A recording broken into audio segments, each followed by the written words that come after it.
粉丝与偶像迎来最终对决，幼玲轻松拿下第1分。与此同时，班长竟带头赌博，班上同学们也纷纷押上了赌注。校霸竟投给了西渡，原因是他要将一切都押给幼玲。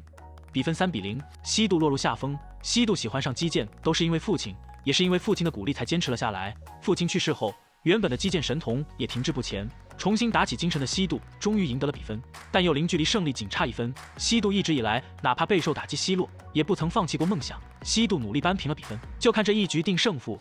西渡击败幼玲，夺得了金牌。教练激动的大声为他喝彩，立晨也由衷的为他高兴。西渡妈在电视上看到女儿的佳绩，也热泪盈眶。这时幼玲正和裁判抗议，认为他的速度更快，但监控画面也很难准确判别。眼看误判事件愈演愈烈，民众都要为幼玲讨个说法。电视台准备用这起事件煽风点火，提高收视率。记者会上，面对记者尖锐的提问，西渡和幼玲各执一词。西渡气愤地说：“难不成大家都想看到幼玲获胜，他就一定要输吗？”西渡失望地摘下金牌，转身离去，幼玲也追了上去，场面一片混乱。西渡说：“都是因为幼玲引发争议，才让他好不容易得来的金牌变得一文不值。”心烦意乱的西渡来到药店，看到新闻中妈妈竟说幼玲被夺走金牌，伤心落泪，连妈妈都不信任自己。这无疑是压死骆驼的最后一根稻草。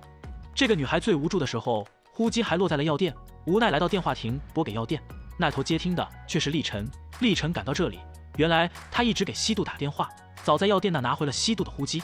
立晨劈头盖脸的斥责西渡在记者会上的行为，加深了舆论的恶化。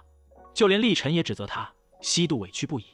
立晨默默跟在他身后。立晨说，就算裁判失误，西渡也是受害者。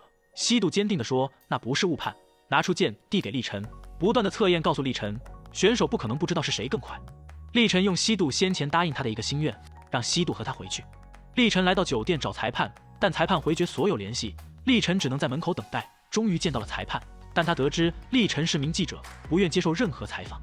教练斥责两人的做法让韩国击剑蒙羞，说他们没资格参加庆典，现在立即离开选手村，在处分下来之前在家好好反省。西渡看着幼玲的爸爸来接他，没有丝毫指责，只有安慰，而他只能自己坐车回去。报纸上铺天盖地的新闻都在说西渡收买裁判，误判窃取金牌。幼玲爸安慰女儿干脆利落的服从判决也很帅气，他作为父亲看着女儿承受这种压力十分心疼。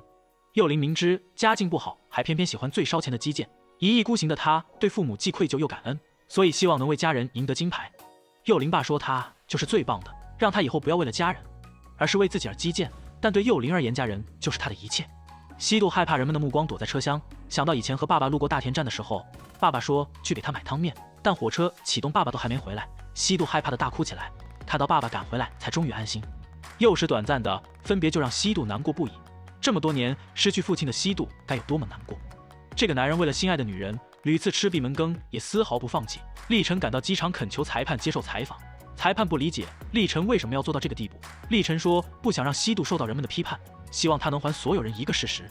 裁判解释，选手在激动的状态下很有可能误认为自己更快，坚定地认为自己没有误判，也不会被收买。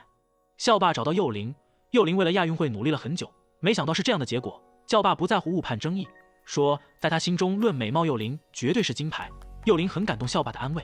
西渡想到妈妈说的话，不愿意回家，来到面馆，看到新闻中裁判主张判决绝对公正，立晨更是说民众不应该随意臆测选手，让选手在最开心的时刻留下无法抹灭的伤痛。沉冤得雪的西渡泪流满面，听到隔壁桌爷爷的安慰和鼓励，掩面痛哭。西渡来到班长的秘密基地，借住一晚，准备听着立晨的广播磁带入睡，很感激立晨能明白他的感受。这时保安竟锁上了门，西渡只能致电立晨求救，但密码只有班长和校霸知道。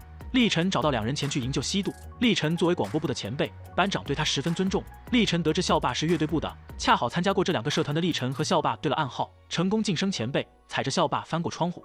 西渡看到凳子上刻着立晨爱多恩，磁带的末尾还留下了立晨和女生的甜蜜对话。这时立晨成功打开门，迎来的却是西渡的死亡凝视。